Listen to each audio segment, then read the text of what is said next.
Dr. Jen Bradley. I'm a psychologist with over 30 years of clinical experience, and I'm also a GLP-1 user. This channel is where those two things meet. Today I want to talk about something that comes up constantly with women on these medications and almost never gets addressed by anyone in a clinical or educational setting. You stop the food noise, and now someone, a doctor, a nutritionist, a wellness podcast, is telling you to listen to your body. Tune into your hunger cues. Pay attention to what your body is telling you. And you're trying, and what comes back is nothing, or nothing you can make sense of. And quietly, underneath the confusion, you're starting to wonder if something is wrong with you. I want to spend the next few minutes telling you why that's not true and where the disconnection actually comes from. There's a concept in psychology called interoception. It's your body's ability to read its own internal signals: hunger, fullness, fatigue, tension, anxiety, ease. It sounds basic. And for people who grew up in environments where their internal experience was safe to pay attention to, it is basic. It develops naturally.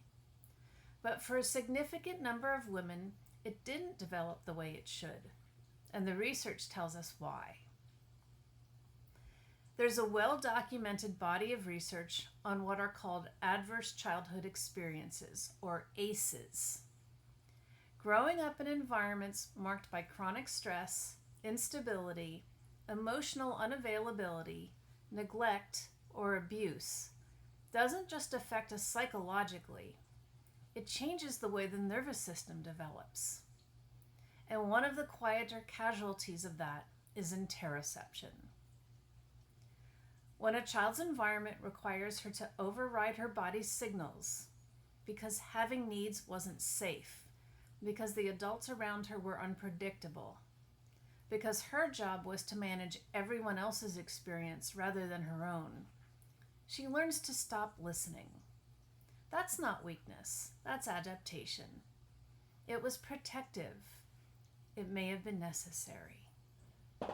But she carries it into adulthood, and it shows up decades later as a woman who genuinely cannot tell you what her body is feeling. Not because something is wrong with her, but because she was taught very early and very thoroughly to stop paying attention. I want to share a composite, a woman drawn from many of the clients I've worked with over the years. I'll call her Carol. Carol is 52. She's been on a GLP-1 medication for about 4 months. She came to me not because the medication wasn't working. It was. The food noise had quieted significantly. She was losing weight. By every external measure, things were going well. But Carol was struggling in a way she couldn't quite name. She told me, "I feel like I'm supposed to feel better, and I do, but I also feel completely lost. I don't know when I'm hungry. I don't know when I'm full. I don't know what I need.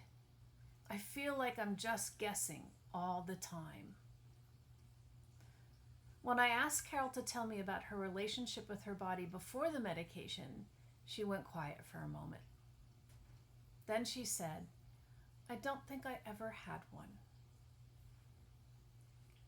Carol grew up as the oldest of 4 children.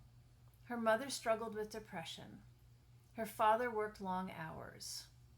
From a very early age, Carol was the one who held things together, making sure her younger siblings were fed, keeping the peace, managing the emotional temperature of the household. Her needs weren't ignored because anyone was cruel. They were ignored because there was simply no room for them. Everybody else needed something first. Carol learned to be extraordinarily attuned to everyone else's internal state and completely disconnected from her own. She became an expert at reading the room and a stranger to herself. And food, it turned out, had been doing something important for Carol all those years. It was the one reliable way she had of giving herself something, a moment of comfort, of pleasure, of reward that didn't require anyone else's permission. Food noise was loud and constant, but it was also, in a way, familiar. It was the one signal she knew how to follow. When the GLP-1 quieted that, the silence wasn't just about food. It was the absence of the one internal signal Carol had ever learned to trust. That's what she was lost in. Not hunger, not the medication, herself. Carol's story is not unusual. I've heard versions of it, different details, same architecture, more times than I can count. And it's why just listen to your body is such inadequate advice for so many women on GLP-1s. It assumes the skill is already there, waiting to be activated. For a lot of women, it isn't. It was never built, or it was actively dismantled by childhood circumstances, by a culture that taught them their needs were secondary, by years of using food to manage an internal life they'd never been taught to navigate any other way. The GLP-1 didn't create this problem. It removed the noise that was covering it. And now the work, the real work, is learning to hear something that was never taught to speak. That is not failure. That's the situation. And the situation is workable. Body trust is not something you have or don't have. It's a skill you build, slowly, one small moment of attention at a time. And it doesn't begin with the big questions. It doesn't begin with, what does my body need? Or, am I doing this right? Those come later when you have some vocabulary. Right now, the only task is noticing, not interpreting, not solving, just noticing. What does that look like?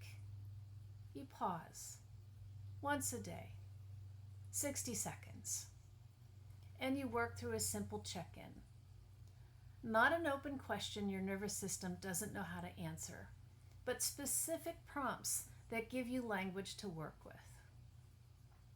Is there tension anywhere?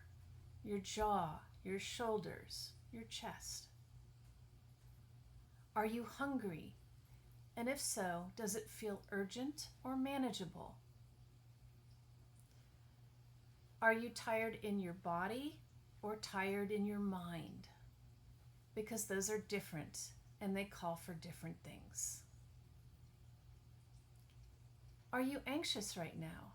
And if so, does that anxiety have a location or does it feel like it's everywhere at once? That's it. No fixing, no solving, just noticing what's there.